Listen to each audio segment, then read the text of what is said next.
Oh, well, hello. Hello, hello, hello. Hello, hello, hello. How are you today? I am fully present. All present and correct. That's what I like to hear. You've managed to recover from Sunday shenanigans then? Sunday shenanigans were brilliant. I was quite tired because it was quite a day, but it was It lovely. really was, wasn't it? Yeah, it was good. A lot of mucking about, but yeah, no, it was good. We've got some people in. We have Frankie's Finds. Hello. We've got Redwing. Hello. Good evening. Hope you're well today. And we've also got Witchin. Chris. Hello. Good evening. Hope you're well too. So of course, what we were referring to on Sunday was dragon ritual. Yes. Or dragon ritual for those in English. It was blooming good fun, actually, wasn't it? It was bloody marvellous. Beautiful place. Yeah, Very splendid ritual. Yeah, no, it was good. I'm quite pleased with myself with that, actually. All went rather well. But it was nice, actually, wasn't it? And hi, Laura, and hope you're well today. It was just so nice to be able to get outside and be with friends, really, wasn't it? And do something to mark the occasion. So not just the occasion of finding dragons, which, of course, is definitely noteworthy. Sorry, that's a cat, not a dragon. Come on, then. Aww. Well, cats are lovely, but dragons are a little bit rarer. They tend not to make that noise, I find. There's only one tinker. Come on, stop shouting. He's standing up in the eye. He's just looking at me very strangely.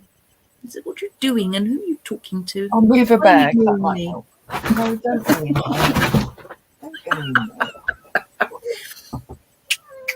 Oh, I don't want to see your rear ends, thank you. And don't sit on that jumper. Excuse me.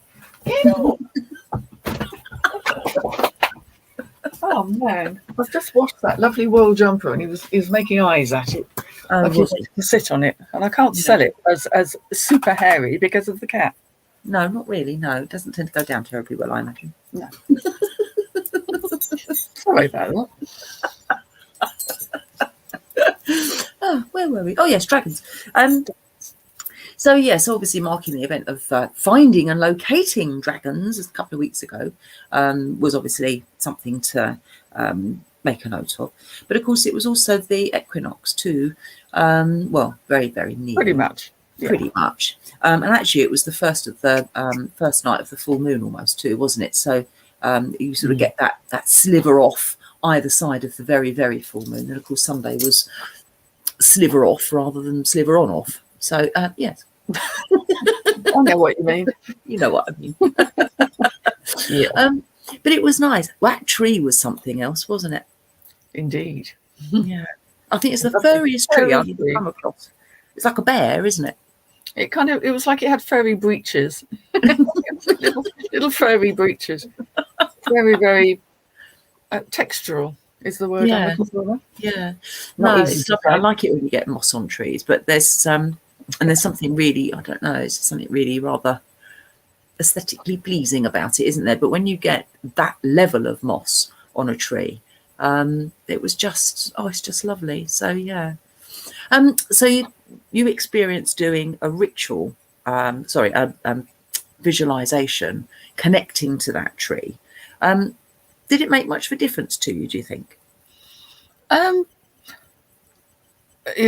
think I'd have probably still got the same visualization, even if I hadn't been attached to the tree. But I just loved the feeling of that connection with earth and the leaves, and you opened your eyes and there was blue sky up there, and it just felt very embracing, very warm energy, just a fantastic location to be in, where you really feel you can just let go and get into it. It's such ancient woodland, that too, you know, it's been there for thousands of years. It's just very much undisturbed, I believe.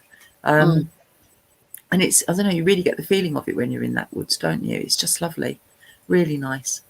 So it's one of those things, you know, we kind of were discussing about what to do. Obviously it was myself and Laura, you know, we were sort of discussing hi Tinker, and we were sort of discussing about some of the whys and wherefores of it. Obviously not all of them, because Laura had a big fat surprise. She did. Laura, didn't she? But yeah, it was just sort of that whole thing of, you know, will this tree connects with the roots of that tree, which connects with the roots of the next tree, and ultimately it takes it right the way over to the area that we would quite have liked to have been in, but just was inaccessible. Yes, very much so. You know, you've got that underground connection, and of course all the trees talk to each other anyway, and it just seemed rather a nice thing to do, to connect to the tree that was going to be ultimately connected to the place that we couldn't access. It just seemed rather a nice thing to do. So yeah, it was rather nice, wasn't it? Yeah, So, lovely. Yeah. So another part of that ritual was that we dished out seeds of wisdom. And the seeds of wisdom were sage seeds that came from my garden. Have you an idea what you're going to do with them? Because we used them as seeds of wisdom, past, present, and future, basically, wasn't it? Which was insight, intuition, and future knowledge. So have you got plans for your seeds? I definitely plan to plant them and grow some sage, because I had a big sage bush and it turned up its toes a few weeks back. Oh, did it? I don't know why. It just absolutely just completely died off very, very suddenly. So, which is strange because they don't normally do that. No. They normally keep going. Yeah. So I'm going to plant some new ones and then try them in different bits of the garden and see where it likes to be. Yeah.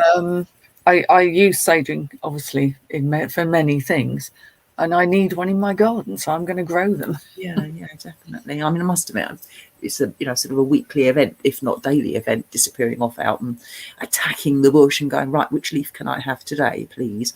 Could I maybe have another one? So it is definitely one of those things. But this year it was gorgeous, and it had more flowers than it's ever had on it. And of course they're that beautiful dark blue. It was glorious, actually, really pretty. But it was a mammoth task getting all the seeds out of the dried seed pods, I have to say. And talk about sticky. Wow. I've never done it, so I wouldn't know. I've never thought about taking out seeds, because normally with things like that you can make more from cuttings. That's from right. Yeah. Cuttings, yeah. It's just I had so many seed pods. I mean, I must have had, I don't know, about 200, if not more. Sort of things of, I don't know what you'd call them really, but the kind of like the sticks with flowers on, for want of a much better word. Okay. What's it called? Brain's gone dead. But yeah, so where it flowered, and it was just like, okay, if I take them and they turn themselves into seeds, then that'd be really quite nice. Because I thought, well, it might be quite nice. You could grind them in incense, and you could do all sorts of things with them, really. But as I say, when it came to shelling them, essentially on Saturday, it's like, oh yeah, it'd take me the best part of an hour, probably. No, 4 hours it took me to do. It was so long. It took forever, but it was really sticky because obviously it's got quite a high oil content in sage, hasn't it? And I had all this sort of like glue and gum all over me. I was literally covered in it. Oh yeah, it was very well. Yes, we all got quite a few seeds. So yeah, exactly. Anne Robinson, hello. No, we're talking about sage actually. We're talking about sage, which I gave out on Sunday. As part of a dragon and equinox ritual kind of combined. And we gave them out as seeds of wisdom for past, present and future. And that was for past insight, present intuition and future knowledge. So that's what we did. So obviously they kind of got muddled up together because everyone's wisdom is all muddled up with past, present and future, isn't it? So, so that was the thing. We're just sort of discussing which way people are going to use them, basically. So yeah, Laura says that she's going to plant hers too. So so that's nice. I've probably still got about 5,000 or 6,000 left, so I might plant one or two. Yeah. But unfortunately somebody has lost their seed packet, which is a bit of a shame. And I said, well, that's a problem, because next time I see them, I've got plenty of other little envelopes that I can give out, and again, they can select past, present and future seeds because they're still in their little jars. So that's good. Exactly. So that's that. But I don't know how difficult they are to grow from seed. I'm not sure. That I'm not sure of. I think that, they might not be too easy, but there's a few seeds there, so I'm going to do some research and see how best to give them a good start and see if I can get one or two growing. Get them going. Exactly. Yeah. So, yeah. And of course, the other part of it was crowning Laura the Dragon Queen. Now, Laura's been Dragon Queen for rather a long time. I'm sure she don't mind me saying that. Could take that either way, really. In a good way. Because Laura's absolutely bonkers about dragons. So, it was really nice, really, wasn't it? It was such a big surprise. I don't think she had any idea. Tell me if I'm wrong, but I don't think she had any idea about that. And it's, I don't know, it's just nice to do something special for somebody from once in a while, isn't it? So, yeah. So I enjoyed that. That was nice. Yeah, definitely. Yes. So what else have you been up to apart from dragoning? Well, I mean, that was a big thing on the weekend. That was brilliant. But what I did do, I had an opportunity. I've done yoga for many years. I love it. It's kind of keeps me moving, basically. But I've got a lovely yoga teacher here down in Tunbridge, and we've been having Zoom yoga lessons, which has been great. Actually, it's been amazing what you can do on Zoom. They've worked all right, have they? It's worked out brilliantly. But what she said was, I'm going to try and do one outside. So there's a park very near her. Yeah. And it was like, well, let's hope the weather's all right. Well, yes, it was glorious. Funnily enough. And so it's like wet yoga, that's not really my thing. But it was beautiful because we all trundled up to this park with our mats, and there were a couple of really big oak trees, like massive ones, as they can only get. And we just, unrolled the mats and did a full hour and a half yoga session there. But what was so lovely about it is not just that being outside and, all the elements, absolutely beautiful. But I was able to sit sort of, the oak trees have these quite roots that sort of start a long way up. So they're like arms, aren't they, with oak trees? They always have that thing. And I was able to sit on my mat because it was a bit rough.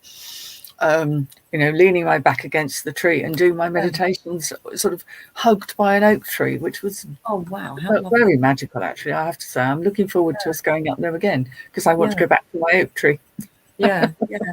Wow. So have you been to that park before? I've not, actually, no. I mean, it's not strictly in Tunbridge, it's in Southville, but I didn't even know it was there. It's very near where the yoga teacher lives, so obviously that's how she knew about it.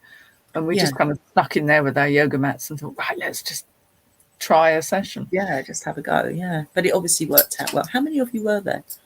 There was only about 6 of us, I think, in total. It wasn't a big class at all.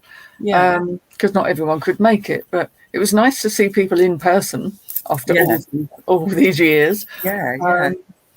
It was just rather glorious. I mean, it really takes most of your day up. But she used to run them out in a pinetum, like a special place. But that's miles from me.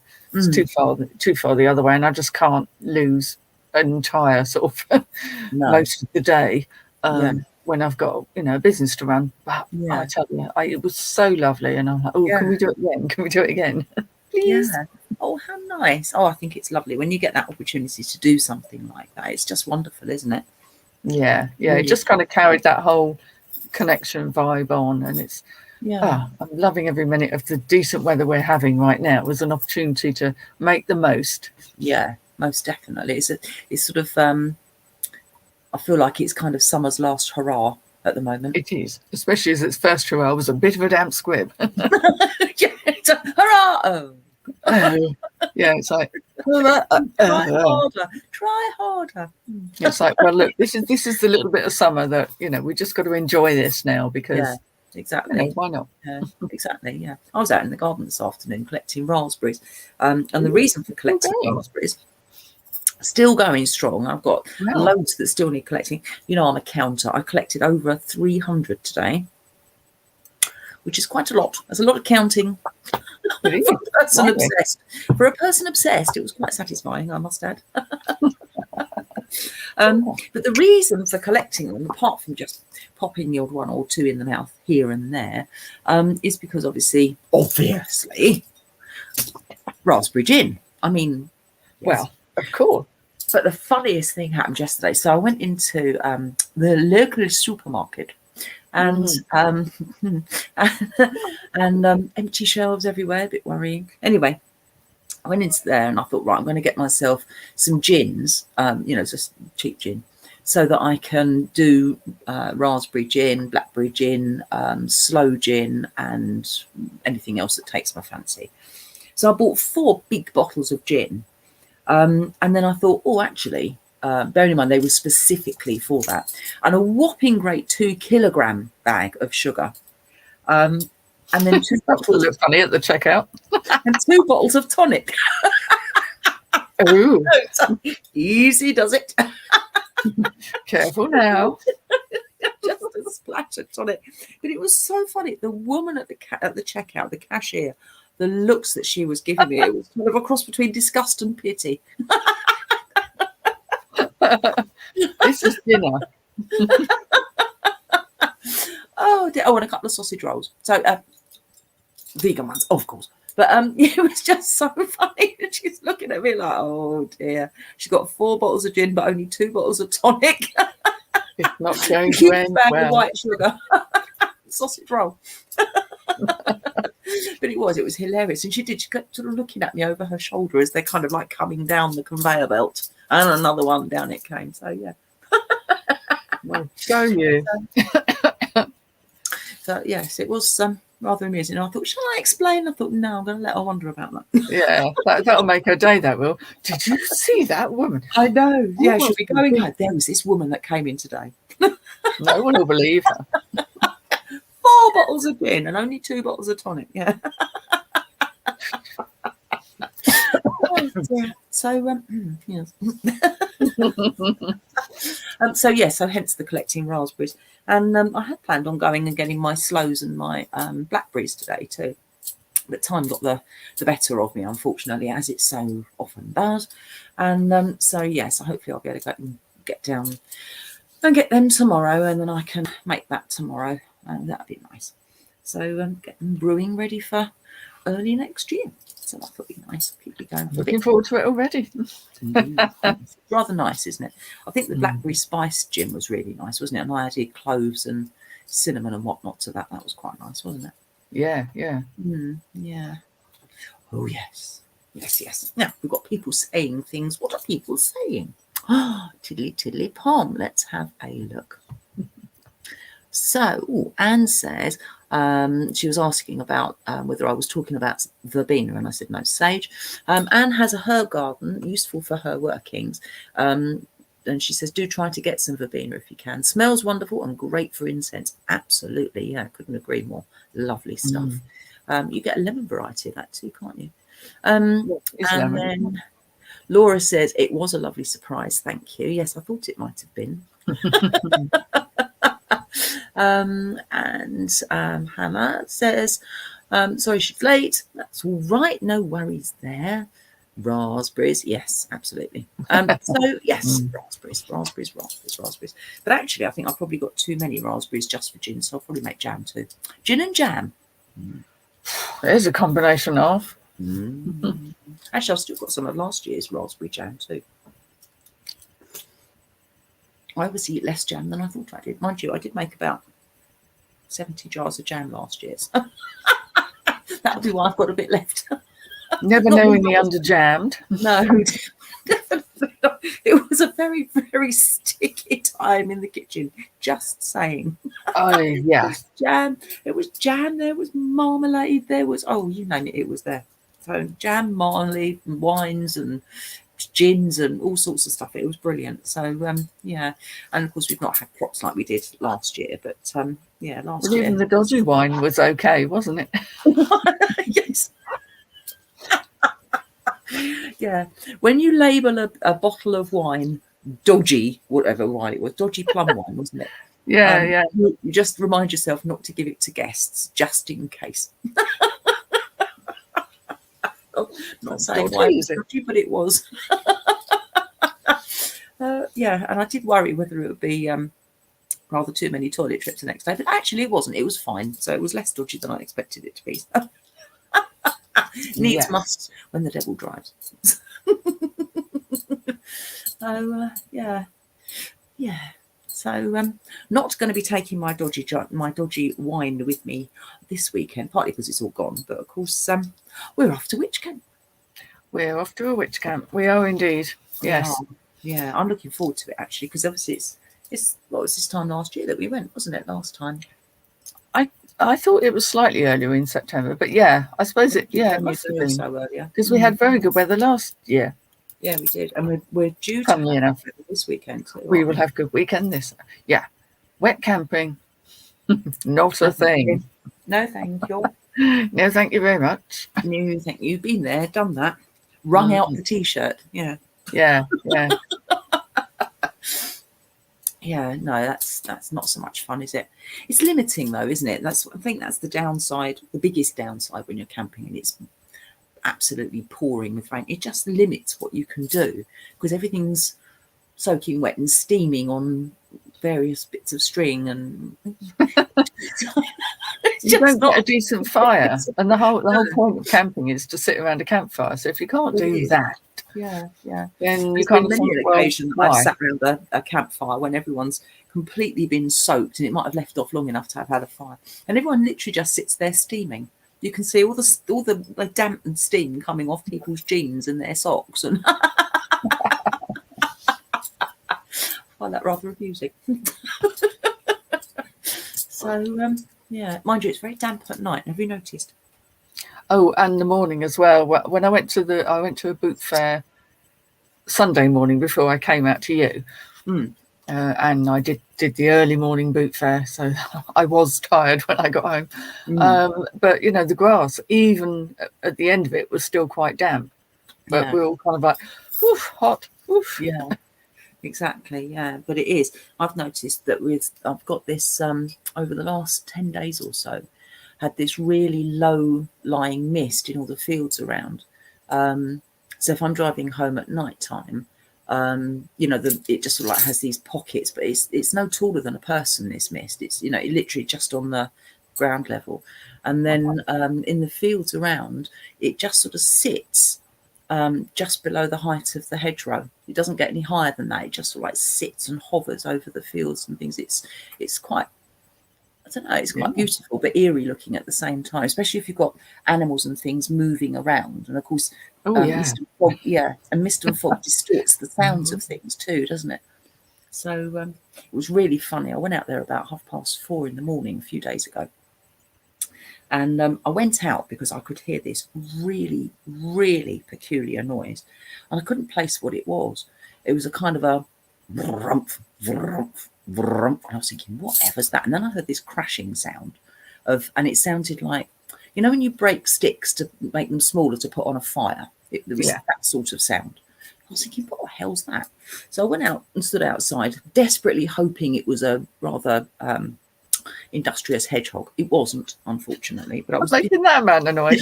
Anybody's hobnail boots on for that. You have to be hopeful about these things. I'm desperate for a hedgehog. If anyone's got one going spare, please send it my way.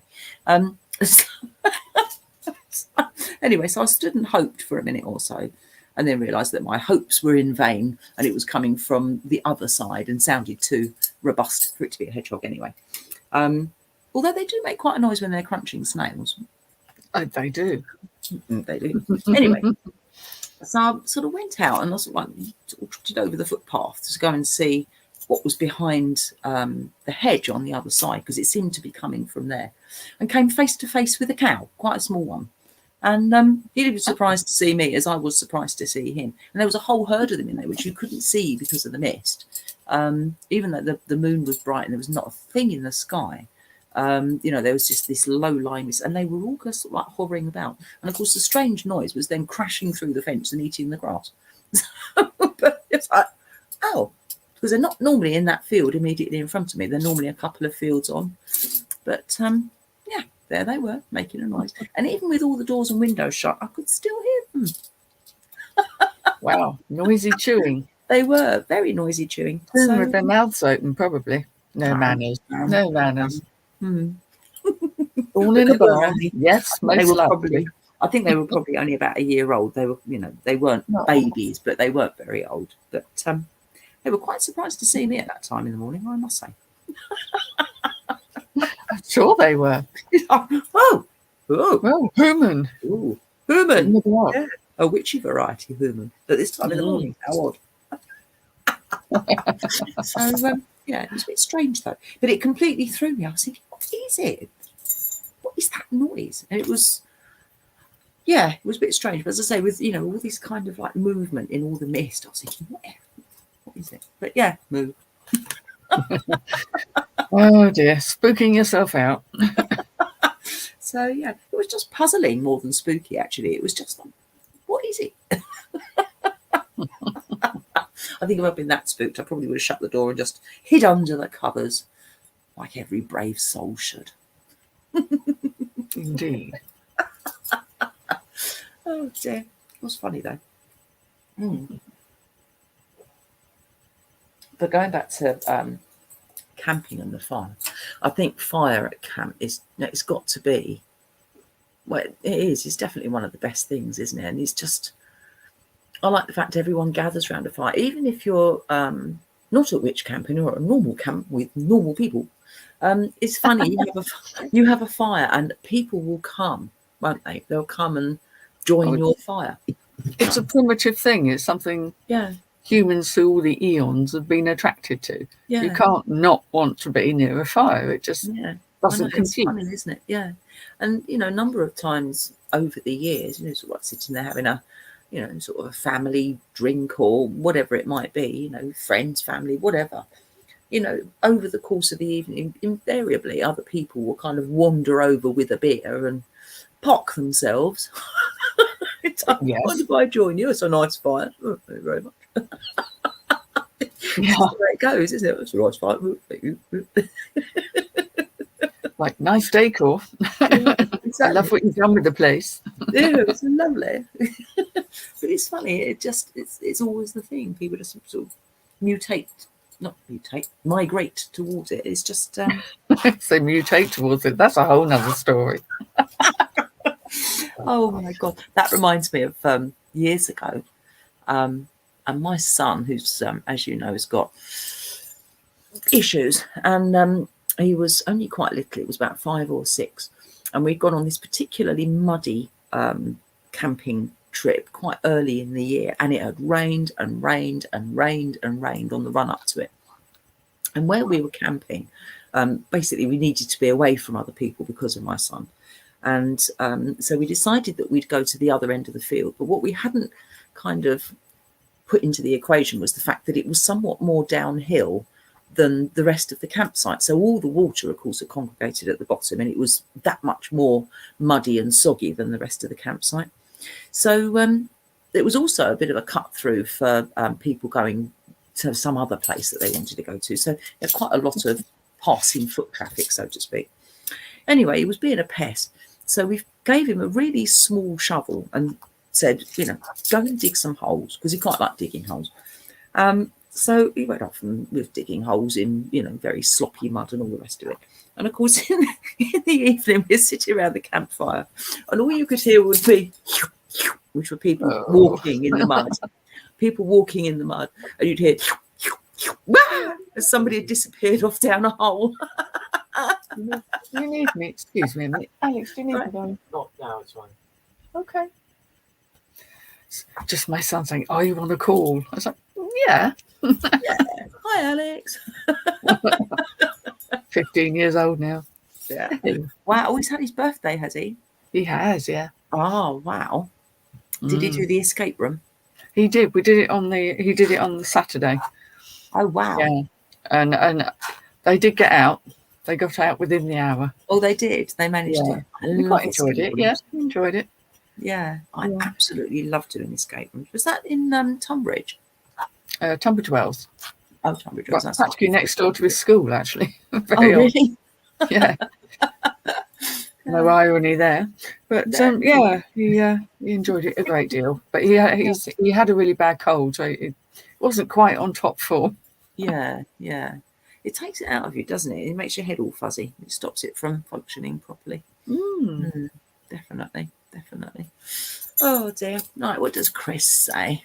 Firing an oil drum on a demonstration and all the police pretending they weren't freezing their bits off. Even funnier when we made coffee. Love it. Yeah, no room for you, officer. 1 lump or 2, officer. dear. Excellent. Mm. Do you know what? I reckon some of the best fire pits that you can get are washing machine drums. Have then loads of them over the years. They make an You did? I've seen your one. Yeah, they make absolutely brilliant fire pits. But you do have to remember, we're speaking from experience here, you do have to remember that the feet that appear to be in situ and usefully placed are not fireproof. Because although the feet are essentially metal, they've got plastic bits that connect them. Oh, have they? Oh, that's not good. No, so you have to take them off. You're like, oh yeah, that'd be brilliant. We'll just leave that as it is. No, it's plastic. It melts. It smells horrible, and it gets a little bit dangerous when it starts to go. Yeah. That's a lesson learned really, really quickly. So yeah, it's an absolute swine getting them out of their casings, mind you. One of the best things we found are the sort of the portable ones where you get the four. Yeah. And then you hang the wire mesh over the top. So I want to have that in my garden. Isn't it? It's almost like a little hammock, isn't it? Well, it is, because you don't damage the grass underneath. You still get a great fire and all the air comes through. So just for a little fire, not a great big, furnace job, but for a little fire for a few people, fabulous. Yeah, brilliant. And I suppose you just dust it off and put it away and job done. Exactly. Yeah. Are they quite expensive? No, they're very inexpensive on eBay and Amazon. I think I paid about 12 quid for mine, and it came with two with the mesh pieces in case you lose or damage the first one. Yeah. So, wow, that's really good, isn't it? Yeah. Is it on a tripod or is it a 4-way leg or? It's a fold up one, and it goes into not a tripod, a four-way leg folded one. Yeah. It's really clever. Yeah. Wow. Yeah, I've seen them, but I've never owned one. Yeah, one of our neighbours had one, and I thought, I must get one of those. That'd be brilliant, because there's so many places you don't really want to have a fire because you don't want to damage anything. Yeah, you don't want to damage the grass or whatever. Yeah. Oh, it's really useful then. Does it? I mean, obviously it will get hot underneath, but presumably not hot enough to damage the grass. It doesn't set fire to anything underneath, no, because there's a good nearly foot clearance. So yeah. And I suppose it's got brilliant airflow too, because it all goes underneath. Exactly. You just pour some water on it when, if you've got to go to bed and don't want to leave anything. And then in the morning it's all cold and you just dispose of the bits and pack up and off you go. Fantastic. Wow. That's brilliant. Whoever invented that was onto a bit of a winner, I think. It was smart thinking, yeah. Yeah, definitely. Definitely. Yeah, no, it's just one of those things, isn't it? Having a fire just makes it. And I'm really looking forward, because we'll be having a fire this weekend, won't we? Exactly. We will, because it will not be raining. Yeah. Mind you, we tend to have fires even if it is raining, and sort of sit around looking miserable. Yeah, as long as it's not pissing it down. But yeah, it's that doesn't work. Well, no, I've sat when it's been not only doing that, but when it's been snowing as well, you sort of sit under an umbrella. Oh, snowing is brilliant, because it's not wet in the same way. It doesn't. But that must be nice. Yeah. No, I've done that several times, and it's quite funny. You feel it getting colder and colder, and everyone's going, oh, "Is it me, or is it getting really cold?" And I'm like, no, it's fine. Have another drink, you'll be fine. And put another log on the fire, and your back gets colder and colder, and your knees burn. Your knees and your shin, so you kind of like sit sideways, don't you, because it's getting really hot round the front and your back's getting colder and colder. And then you suddenly look up, because you've been chatting or whatever, and you suddenly look up and realise everything's covered in snow, and you think, well, that'd be why it's so blooming cold then. Yeah, that'll be it. That'll do it. Time for bed. Yeah, I've done that several times. Oh dear. No, I think it'll be good. We've got some rituals to do and things, haven't we? I don't know if we're going to have any talks this weekend. I don't think so. I think it was. I don't know, but I mean, it wasn't heavily structured, was it? No. Yeah, which is why I'm hoping to get time to work on Mystic. Yes. Your staff. Yeah. I've managed to get some bits and pieces done on my staff, and I've got lots of ideas for for decorations and so on and so forth. And of course, I've got my wood carving tools today, which I'll bring along with me on Friday. So yeah, I'll bring those along, and opportunity to have a bit of a play with those too, isn't it? So yeah, that'll be quite nice. Might do a couple of practice runs before actually setting myself free on my staff. But yeah, but it's quite easy to carve because it's horse chestnut. So it's quite an easy wood to carve. It was easy to take the bark off too. And I haven't done I'll that tell you yet. what was really unusual about it that I've not experienced before. You know, if you cut apples or potatoes or whatever, when the air gets to it, when they oxidize, they change, they sort of a browny colour. So does horse chestnut. I've never come across that. Okay. I've never come across that before. Where, not that I'm any great shakes or huge experience of stripping bark off sticks, but I can honestly say that I've not come across that oxidization, and it's really quick too. So sort of take it off, and within a minute or two, it's starting to go brown underneath where you've taken the bark off. It's really strange. Yeah, Okay. really And it's a nice colour it goes. So yeah, I mean, I actually was kind of like, no, I don't want it to do that. So I kind of like took a little bit more off, and then actually when you kind of go a little bit further down, it's just that very outside layer where it's taking up. Yeah. And but yeah, I've not experienced that before. It was really bizarre. That was a new one on me. As I say, it might be that there's lots of woods that do it, but I've just not experienced it before. But yeah, it was strange. What does Hans Sorry, say? I'm just having a giggle at what Hans has said. Yeah. In the firekeeper in snow in February doing a sweat lodge, my back frozen with ice, and I had to rotate like a spit roast for over 5 hours. Wow. I can imagine. Oh God. Yeah. And Chris says, if you get too close to an oil drum fire, the bottom of your jeans go black. Will look like grey horses. Must have had flares on. Just imagine that. Your bell bottoms. Ooh, tarry feet, yuck. Ooh, yeah. Oh dear God. Yeah. I can just imagine it. Strange box, yeah. Oh dear. Yeah.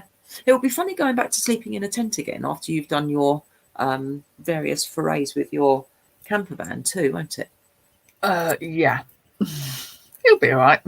It will be all right. Too cold. It seems a bit strange, yeah, because you get used to being in a camper van. When you go back to it, it does seem a bit odd. Yeah, because it's quite comfortable. Yeah. Yeah. It's strange. So I found that, was trundling around in my camper van and then end up in a tent. You'd be like, oh, how bizarre. And of course, then you can hear the noises that you can't hear when you're in a vehicle. So, yes. Yeah. So, yeah, it'll be fun. It will, definitely. It's a nice campsite there, isn't it? Because you've got the lake. Lake for want of a better word. What would you call that? It's not a bay pond, is it? What would you call that? I don't know, really. Just a small body of water. Yeah. Moon pond, maybe? Yeah, I wouldn't call it a lake as such, but it's not big enough to be a lake, is it? It's more like a giant pond, really. But I don't think it's man-made. No. I don't think. Don't know. I'd have to go and have another look. Yeah.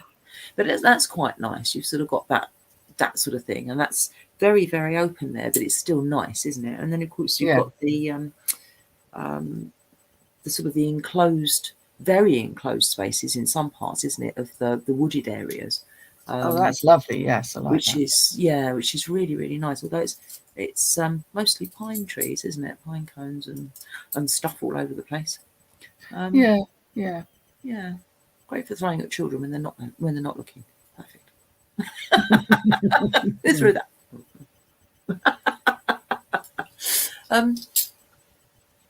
But I like it actually, and I like the fact that you've got sort of little pockets of space rather than it just being an open space where everyone's bump, bump, bump, bump next to each other. It feels so much more natural. Yeah, it's lovely, isn't it? You've sort of got little pockets where, well, it's like a daisy, isn't it? You've sort of got little pockets where you can camp and stuff, and it's really nice. So, yeah, I'm looking forward to it. Seems ages since we've been camping. It's a year, isn't it? It's exactly a year. Yeah. Because last year it was a kind of last hurrah before we started heading towards another lockdown, which of course we won't this year because she says, let's hope we don't. So yeah, it was summer's last hurrah the last time, and it was, yeah, made winter all the more bearable, I think. Yeah, because I was trying to think, have I been camping since? And I don't think I have. But no, I don't think so. But I am looking forward to it, I must say. I think it will be good. It's just good for the soul to be outside sometimes, overnight and away from home. I think it's good. Yeah, good definitely. Hans says that most woods, when stripped, start to go brown, especially when stripped fresh. Oh, that's interesting. See, yeah, because normally, if I'm making wands and things, then normally you've dried it, or it's it's not fresh. No, I tend to strip when because it's so much easier to get the bark off. When it's so much easier to get the bark off when they're fresh. But I honestly haven't experienced it, certainly not as much as this. I mean, yeah, you get a little bit of it, but not to the extent of this one. It was really, really noticeable. Excuse me. So, yeah. So, but as I say, I'm obviously not as experienced as Hans, but my experience, no, but certainly not to the extent of this. I was quite surprised. So, because I was stripping beech a few weeks ago. How long ago was that? 6 weeks, couple of months, that sort of length of time. And yes, there was a bit of discoloration, but nothing like this. It was really, as I say, this is really quite something to behold. I seem to have been bitten by a nasty little bitey fly. Oh, dare it! What a cheek! Probably a mosquito or something, because they've all come out again because it's warm. Yeah, probably. Well, I'll take a very dim view of that. That's what I say. I hope it knows. Yeah, I know. I think you should go and stand in the corner and think about what it's done. The sort of fly standing in the corner going, perhaps I shouldn't have done that. I don't go and take a chunk out of its bloody leg, do I? So, yeah. No, I don't think I fancy that. No, definitely not. No. And having, of course, last week, having subjected everybody to daddy long legs in the curry. That was hilarious. But the only people that got the rest of the other legs were the vegans. No irony there. Oh God! It was the day before, where we were literally 2 witches past midnight, bent double over this green bubbling stuff in a pot, and poking it with a sharp knife. And we talk about hubble bubble, toil and trouble. Leg of crane fly was not part of the recipe. Definitely wasn't. No. Oh dear, poor thing. So, mind you, I'm absolutely plagued with them at the moment. I've got hundreds of them. They're a pain in the butt. 'Tis the season. Yeah. Anyway, so, and they flip flop all over the place, don't they? Silly. Yeah, things. I don't mind them particularly, but yeah, they don't want to be indoors. No, well, they do want to be indoors, and they want to all be. Well, they might want to be, but they ain't staying. Yeah, no, but they're just everywhere. So, and of course, then they seem to part company with their limbs quite regularly, don't they? And I see bits of bits of limb drop it off. Like, oops. Drop it. Oh, excuse me. Oh, I'm so sorry. I think you're short of a leg. Yeah, oh God. So yeah, everywhere here I've just got bits and bobs of dismembered daddy long legs all over the place. Well, the cats probably enjoy them too. Crunchy. I don't think they're that enthusiastic, actually. I think they're far too busy sleeping. Mind you, I've had some really nice things from Bert. Bert always brings me amazing stuff. And I had 2 pieces of bark in 20 minutes a couple of days ago. That was quite something. And yesterday he brought me in part of my tyre. So I had this huge blowout the Saturday before last. And, oh, God, it was a nightmare. And literally it was just the... And he'd obviously found a bit that had come off the wheel when we finally managed to get the wheel off. And he brought it in. Yeah, so... Souvenir.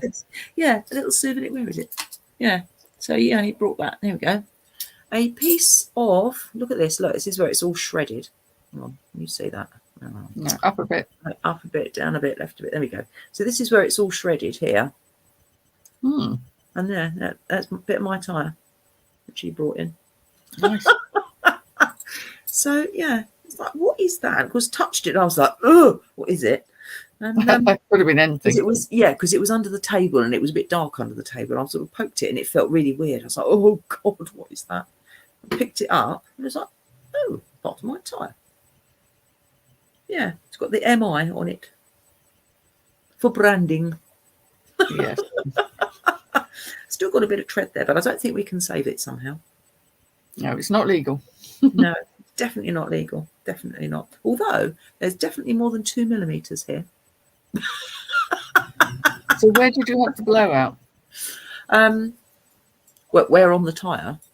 No, I mean, where location-wise were you? I was just about 2.5 miles away from home, heading out. Oh, right. And yeah, and I thought, oh, well, that's a nuisance. I'll have to change it. And then my car's got a cradle underneath, and so the tyre doesn't sit in the boot; it sits underneath the car in a cradle. Oh yeah, yeah. But I couldn't find the bolt. Could not find the bolt to undo the cradle. Otherwise, I'd have changed it there and then. I'm not the quickest person to change a tyre, but I'm quite capable of it. But I couldn't find the bolt, so I thought, well, I'll phone the breakdown people, and they might be able to say where it is, and if not, they'll come out. But after it rang with no reply for 9 minutes, I thought, you know what, I'm actually just going to drive home and see if I can find somebody that can just say, oh, it's there, which is basically what happened. And unfortunately, my wheel welded itself onto the axle. So it took 7 hours to get the wheel off. Shit. Yeah, it was wow. Pain in the neck.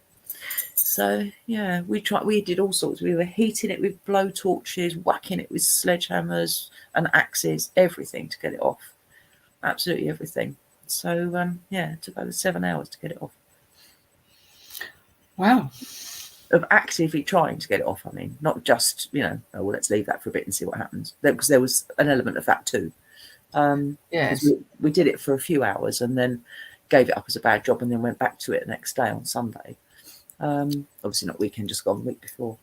Yeah. And, yeah. And so I say actively trying to get it off took over 7 hours because it was welded on. It had welded itself onto the axle. It was a bit of a pain, to be fair. Well, yes. I mean, if my van has a blowout, then I don't have a spare tyre at all. Oh, really? There's nothing for it, yeah. There isn't one. Yeah, yeah. But, yeah, it was quite dramatic. It looked awful, but I was just grateful that where it happened... yeah, you went on a motorway or something. No, I was heading towards the motorway, and I was still on a country lane, but this particular part of country lane is a straight bit that's not covered in trees, so people could see me in both directions that I'd stopped and had my hazard lights on. So there's a straight place for people to pass me if they weren't going to stop and help, that kind of thing. There's a straight place for them to pass me in either direction. They could see me in plenty of time. I hadn't got even as far as the main road. I was still on the country roads.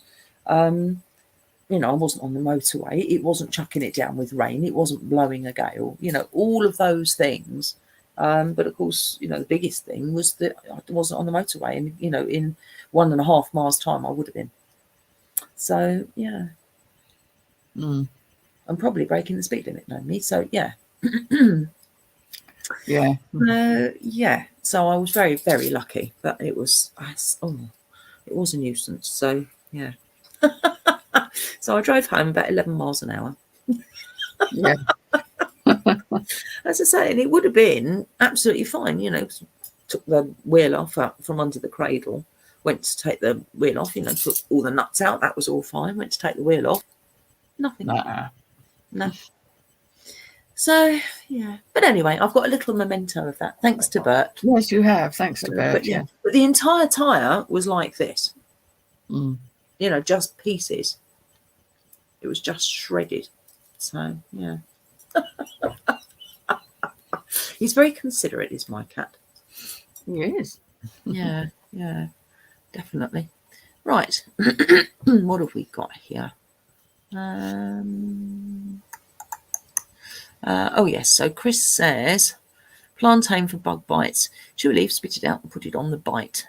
Yes, actually, I've got some of that in the grass. I'll go and get some of that in a bit with a torch. And yes, it is good advice. Wow, Becky, you're really lucky. Could have been nasty. Yeah, absolutely. And as Laura says, most new cars these days don't come with spare tyres. No, they don't. I think that's really foolhardy, personally. And I suppose the idea is that you put this foam stuff in, don't you? But not all wheels are, not all blowouts are fillable. Yeah, exactly, refillable. It was funny though, because I took it to the garage, and it just so happens that the lad that works there, I've known since he was about 15, and he's about, I think he's probably about 40 now. And I had my grandchildren in the car, and I had said to them, Nana needs to get a new tyre because this one's not very good. As it turned out, I needed 3 new tyres. Hooray!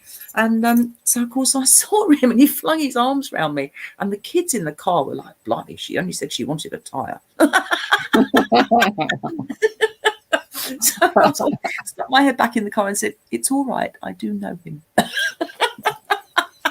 By way of explanation. It was really funny. They were kind of like, blimey, does she do that with everybody? And it's like, well, gives a discount, Oh, yes. Oh, dear, yeah. Yeah, so it does work. If you go to the tyre place and you fling your arms around the man, you get a discount, you see. Try it. It works. Might do. Oh, God, but their faces were an absolute picture. And even better, they were very pleased with him, because what he said was, oh, it's going to take a little while. Why don't you go to the park? Oh, well, there you go. Win-win. Yeah, exactly. So as it happens, we were very close to the park. So off to the park we went. So, yeah, I think the kids thought he was quite a nice chap. So, yeah. So that was that. But I thought, well, again, it could have been when I was, sort of going somewhere really important, or, sort of had a real time thing, or, do you know what I mean? None of that applied. Nothing was a problem about it. It was inconvenient. But that was, the worst case scenario, that it was a bit inconvenient, It's like, oh, there you go. So, yeah. But I did say to the chap in the thing, I said, I'm guessing you can't repair it. And he's like, I don't think it'll hold in a tube. Not enough left. Basically just the rim. So, yeah. But never mind. So that was that. And it's, but I definitely got that impression of like, I felt like I was being looked after that day. Definitely. So, yeah, definitely. So, yeah, not to complain. Definitely not. I was just grateful. Really grateful. Yeah. So, yeah. So what other magic stuff have you been up to? Have you done anything with the full moon? Because obviously we've had the equinox too. So we've got kind of double whammy, really, haven't we? So equinox and full moon. Yeah, didn't get much of a chance to do very much physically, but I sat out with her for a while, enjoyed the full moon. Yeah. It was a clear sky. Just so lovely. Equinox-wise, I haven't done anything specific, because I think I'm kind of feeling that for me, equinox is going to be after this weekend. It's just me. It's like, this is summer's last hurrah, then it's... Yeah. And it's the switch. So I tend to, if it's just me and I'm not participating in anything formal, I tend to go with what the feels are. Yeah. So, yeah. So I may very well do something sort of, probably not Monday, Tuesday more like. Yeah. Mind you, I mean, at the ritual that we did on Sunday, obviously we had some elements of the equinox there because we were talking about balance and stuff, weren't we? Yeah, absolutely, yeah. Yeah. So that was brought in. I know it was a few days early, but again, it's one of those things. Sometimes you just have to use date opportunities when they arise, don't you? And sometimes, sometimes you can do it on the official day because it feels right, and sometimes it doesn't feel right at all. And like you say, you sort of think, well, actually, I'm going to have to give this a week because it doesn't feel right yet, or for whatever reason. And I think you have to go with that feeling, don't you? It's easy to do it if it's just you. Then yes, you can. I mean, like you say, if you're doing anything with the group, you've always got to work around availability and what day of the week things fall on. And although people might do things on their own at home, group setting's always trickier. Yeah, definitely. Yeah. But it's quite nice, and I've been doing a lot of reflection actually, which is quite nice. And I find that I've been doing quite a lot of writing too, which is I don't know, I find that quite refreshing too. So it's quite nice really, and sort of putting everything down and sort of like thinking, okay, that's out my system, it's out of my head, and it gives you free space to think about other bits, because then it goes round and round and round. It just takes up space. And exactly, you have to move things forward. God, definitely got limited space in there at the moment. So well, especially when you've got so many things you want to do and so many projects, you can only focus on, well, not exactly one thing at a time, but you need to, because otherwise it ends up so scattered and you end up not actually doing anything because it's all too much. Yeah. So it's like, well, what's the most important thing for me to do now? Everything else can wait. Exactly. And it was like that with the dragon ritual that was coming out. I mean, that took up most of my thinking space because it had a lot of different elements to it, didn't it? So that took up quite a bit, and it was quite nice afterwards because it was like, right, okay, now that's done, it's gone, I don't have to think about that now, so now I can move on and I've got other stuff that I can focus on. So so that was quite nice. Mind you, I had a jolly good sleep that evening. I was desperate for it. So, but it's kind of, it's that closure. It's like, it's done, sleep, bang, gone. So it was nice. So are you around next Wednesday, or are you off on your events? I'm pretty sure I'm about next Wednesday, but as you've asked, I'll check. Let me actually check. Have a little look. That's looking good. Looking good at the moment. Fabulous. Brilliant. Oh, you're welcome, Hans. She says the dragon ritual was awesome. Thank you. Oh. And it was. I really enjoyed it. I thought it was good fun. So good stuff. I hope the dragons enjoyed it too, because they were very much included. They certainly were at every turn. Definitely.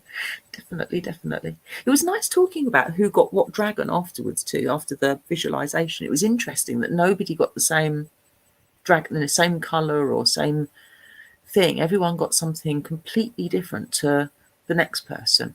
Different colours of dragon and stuff. There was no crossover whatsoever, was there? It was nice.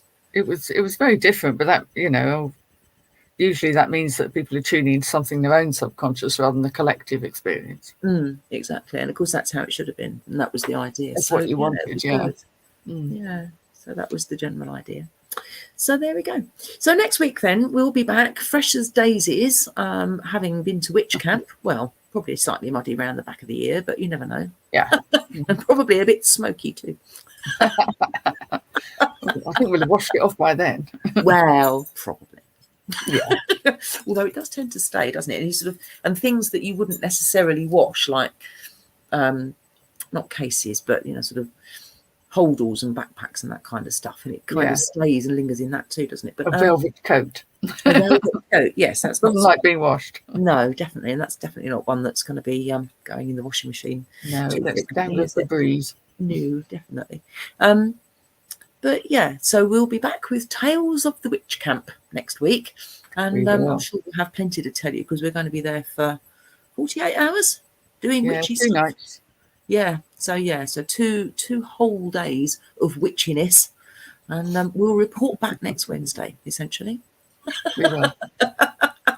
So meanwhile, have an amazing week. Enjoy the rest of the equinox, such as whatever's left. And yeah, we will see you next Wednesday. Meanwhile, we're going to do our awkward waving. Cheerio. Many hands. Bye. Bye.